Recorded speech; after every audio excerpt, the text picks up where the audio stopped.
అందరికీ నమస్తే. మనం జీవితంలో ఏదైనా సరే అనుకున్నది సాధించాలి అన్నా, సక్సెస్ సాధించాలి అన్నా కొన్ని త్యాగాలు చేయాలి. ఒక్కొక్కసారి మనకిష్టమైన వాటిని కూడా త్యాగం చేయాల్సిన పరిస్థితి ఏర్పడుతుంటుంది. అలా అయితేనే మనం సక్సెస్ సాధిస్తాం. మరీ ముఖ్యంగా పోటీ పరీక్షలు రాసేటువంటి అభ్యర్థులు ఈ పోటీ ప్రపంచంలో మీతో పాటుగా ఈ పోటీలో పాల్గొనేటువంటి ఈ యుద్ధంలో పాల్గొనే వందలు లేదా వేలు లేదా లక్షల మందిని మీరు ఓడించి ముందుకు రావాలి అంటే మరి మీరెన్ని త్యాగాలు చేయాలి? ఎన్ని త్యాగాలు చేస్తే, ఎంత కష్టపడితే, ఎంత పట్టుదలగా చదివితే, ఎంత దాన్నేమంటారు అకుంఠిత దీక్షతోటి, సడలని సంకల్పంతో మీరు హార్డ్ వర్క్ చేస్తేనే మీరు సక్సెస్ అవుతారు. మనం ఒకటి రావాలంటే కొన్నింటిని కోల్పోవాలి. మరి కోల్పోవడానికి మీరు సిద్ధంగా ఉన్నారా? త్యాగాలు చేయడానికి మీరు సిద్ధంగా ఉన్నారా? అసలు త్యాగం ఎందుకు చేయాలి మనం లైఫ్లో? ఇప్పుడు మీరు అనుకుంటుండొచ్చు, ఇప్పుడు నేను పోటీ పరీక్షల కోసం లేదా నేను సక్సెస్ కావడం కోసం ఇప్పుడు నాకు ఇష్టమైన అన్నీ వదిలేసుకోవాలా అని మీకు అనిపిస్తుండొచ్చు.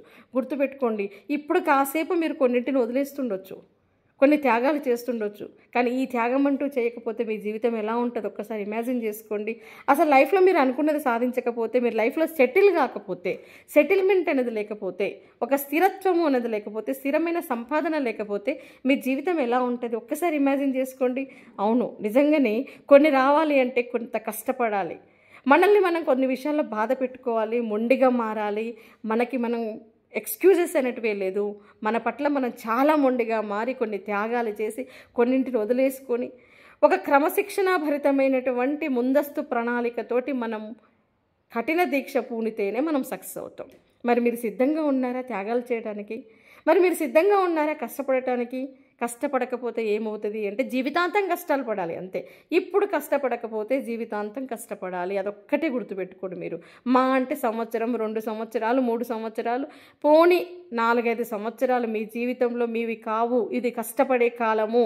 ఇది నేను దీక్షలో ఉన్నా, ఇప్పుడు నేను దీక్ష చేస్తున్నా, ఒక తపస్సులో ఉన్నా, ఒక అజ్ఞాతవాసంలో ఉన్నా అని మీరు అనుకొని మిమ్మల్ని మీరు తీర్చిదిద్దుకుంటూ మీ పట్ల మీరు ఎలాంటి ఎక్స్క్యూజెస్ లేకుండా మీరు కష్టపడితే ఖచ్చితంగా లైఫ్లో ఖచ్చితంగా ఇవాళ కాకపోయినా రేపైనా సక్సెస్ సాధిస్తారు. లేకపోతే జీవితం ఎలా ఉంటుంది అంటే జీవితం అంతా పోరాటం లాగానే ఉంటుంది. ఇప్పుడు కొన్నాళ్ళు పోరాటం చేస్తే జీవితాంతం ఎంజాయ్గా హ్యాపీగా ఉండొచ్చు. ఇప్పుడు ఎంజాయ్ చేస్తే జీవితాంతం పోరాటం చేయాల్సి వస్తుంది. కాబట్టి మరి మనం ఏం త్యాగాలు చేయాలి? కాంపిటేటివ్ ఎగ్జామ్స్ రాయాలి అంటే మనం ఏం త్యాగాలు చేయాలి అనేది చూద్దాం. ముఖ్యంగా ఫస్ట్ ఆఫ్ ఆల్ మనం గుర్తుపెట్టుకోవాల్సింది ఏంటి అంటే సోషల్ మీడియాని మనం అవాయిడ్ చేయాలి. సోషల్ మీడియాని మీరు త్యాగం చేయాలి.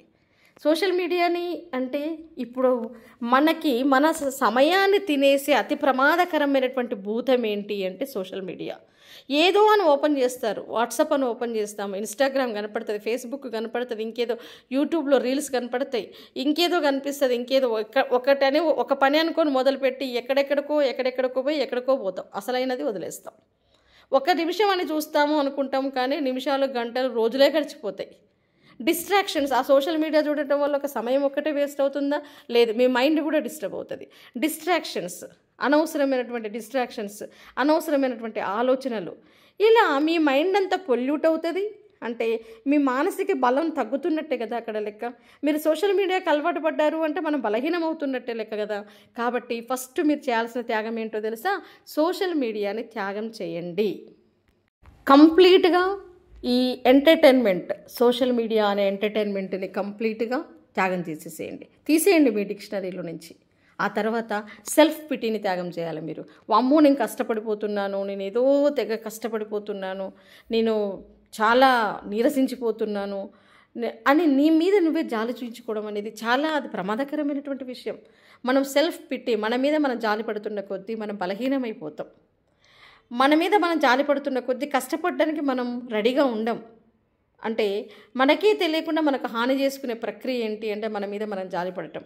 లేదు, నీ పట్ల నువ్వు మొండిగా మారాలి, నీ పట్ల నువ్వు కసిగా మారాలి, నీ పట్ల నువ్వు చాలా స్వీయ క్రమశిక్షణలో నీకు నువ్వే మాస్టర్వి కావాలి. గుర్తుపెట్టుకోండి, నిన్ను కంట్రోల్ చేసుకునేది నువ్వే. ఎవరో బెత్తం పట్టుకొని నీ దగ్గర కూర్చొని నిన్ను కంట్రోల్ చేస్తూ ముందుకు నడిపించరు. నీ మనసే నిన్ను కంట్రోల్ చేయాలి, నీ మనసుని నువ్వు కంట్రోల్ చేయాలి. సెల్ఫ్ పిటీని త్యాగం చేసేయండి. ఏం కాదు, కష్టపడండి, నష్టమేం లేదు. మీ మీద మీరు జాలి పడకండి. సెల్ఫ్ పిటీ అనేది అసలు పనికిరాదు. సాధించాలి అంటే సెల్ఫ్ పిటీ అనేది ఉండొద్దు. దాన్ని తీసి పడేసేయండి, దాన్ని త్యాగం చేసి పడేసేయండి. నెక్స్ట్ ప్రమాదకరమైనటువంటిది ఇంకొకటి లేజినెస్ని త్యాగం చేసేయండి. హాయి ఉంటుందండి ఎవరికైనా సరే, హాయిగా ప్రశాంతంగా పడుకుంటే ఎవరికి ఉండదు చెప్పండి. హాయిగా ఎప్పుడైనా గుర్తుపెట్టుకోండి, మనకి అతిగా హాయిని ఇచ్చేటివన్నీ ప్రమాదకరమే. సో హాయిగా లేజీగా పడుకుంటే, సోమరిగా పడుకుంటే జీవితానికి ఆ క్షణానికి మీకు హాయి అనిపిస్తుండొచ్చు. కానీ చివరికి ఇక్కడ కూర్చొనైతే మనము సోమరిగా కూర్చుంటామో ఆ కూర్చున్న స్థలమే, ఆ కూర్చున్న చైరు, ఆ పడుకున్న మంచమే మనల్ని చూసి అసహించుకునే పరిస్థితి ఒక రోజు వస్తుంది మన సోమరితనానికి. కాబట్టి సోమరితనాన్ని త్యాగం చేయండి. మనిషి ఎప్పుడు చురుకుగా ఉండాలి. లేజీగా కాసేపు మీరు చూడండి, భుజాలను ఇట్లా జార విడిచండి, మీకు మీరే బలహీనులు కనిపిస్తారు. స్ట్రైట్గా గుండె నిండా చెస్ట్ అనేది మంచిగా ఇట్లా మనం అంటారు చూసారా, శ్వాస తీసేటప్పుడు చెస్ట్ విశాలం చేయండి, గాలి తీసుకోండి అంటారు చూసారా. గుండె నిండా ఊపిరి పీల్చుకొని మీరు నిటారుగా నిలబడండి, మీకు మీరే బలవంతులుగా అనిపిస్తారు. అంటే లేజినెస్ అనేది ఎల్లప్పుడూ మనం సాగిలబడినట్టుగా కూర్చోవడం, మంచాన కనపడగానే పడుకోవడము, చేలు కనపడగానే సాగిలబడి కూర్చోవడం, సోఫాలు కనపడగానే లేజీగా పడుకోవడం, అప్పుడప్పుడు ఇవి బాగానే ఉంటాయి. కానీ ఎప్పుడు అలానే కూరుకొని పోతే మీరు చదవాలన్న విషయాన్ని పక్కన పెట్టేస్తారు. కాబట్టి లేజీతనాన్ని త్యాగం చేసి పడేసేయండి. ఆ తర్వాత మీరు త్యాగం చేయాల్సినటువంటి ఇంకొకటి ఉంది, ఏంటితో తెలిస్తే ఇన్ఫీరియారిటీ కాంప్లెక్స్. వదిలేసేయండి దాన్ని. త్యాగము అంటే ఇక్కడ మీకు కంఫర్ట్ అనిపించేది అంతా అది మీకు మంచిదాన్ని మీకు ఇష్టమైన దాన్ని వదిలేసుకుంటున్నారంటే త్యాగం చేసినట్టే కదా. కొంతమందికి నాకేం రాదులే, నేను ఎందుకు పనికిరాను అనుకొని అందులో కంఫర్ట్ జోన్లో పడిపోతారు. ఒక లిమిట్ బౌండరీలో ఉండిపోతారు. నా వల్ల కాదు, నేను సాధించలేను, నేను తక్కువ అని వాళ్ళు అంటే ఒక్కొక్కసారి తక్కువ చేసుకొని కూడా సుఖాన్ని పొందే వాళ్ళు ఉంటారు కొంతమంది. అది కూడా ఒక రకమైన ప్రమాదకర ప్రక్రియనే. కాబట్టి ఇన్ఫీరియారిటీ కాంప్లెక్స్ని వదిలేసేయండి. ఇంకొకటి అన్నిటికంటే ప్రమాదకరం, ఇంకోటి అందరికీ తెలిసిన విషయం ఏంటి చెప్పండి, రేపు చదువుదాంలే, షెడ్యూల్ చేసుకుంటారు, ప్రణాళిక చేసుకుంటారు, చదవాలంటారు, కంకణం కడతారు, కానీ రేపటి నుంచి చదువుదాం ఇలాగే పోస్ట్పోన్ చేసుకుంటారు. ప్రొక్రాస్టినేషన్ సక్సెస్ కావాలి అంటే మొదటి ఆటంకం ఇదే. రేపు అనుకుంటూ పోతే గతమంతా వర్తమానం అంతా గతంలో కలిసిపోతుంటుంది, అసలు భవిష్యత్తు అంటూ లేకుండా పోతుంది. కాబట్టి ప్రొక్రాస్టినేషన్ వదిలేసేయండి. ఎప్పుడు చేయాలనుకున్నది అప్పుడు చేసేసేయండి. రేపు అనే దానికి తావివ్వకండి. ఓకేనా. దీన్ని కూడా మీరు త్యాగం చేసేయాల్సిందే, మీ లిస్ట్లో నుంచి తీసేయాలి. తర్వాత మనం వదిలించుకోవాల్సినటువంటి కొన్ని స్నేహాలు ఉంటాయి, డూమ్ సేయర్స్. వీళ్ళు అతి ప్రమాదకరమైనటువంటి పర్సన్స్, టాక్సిక్ ఫ్రెండ్స్ అనొచ్చు, వీళ్ళని టాక్సిక్ పర్సన్స్ అనొచ్చు.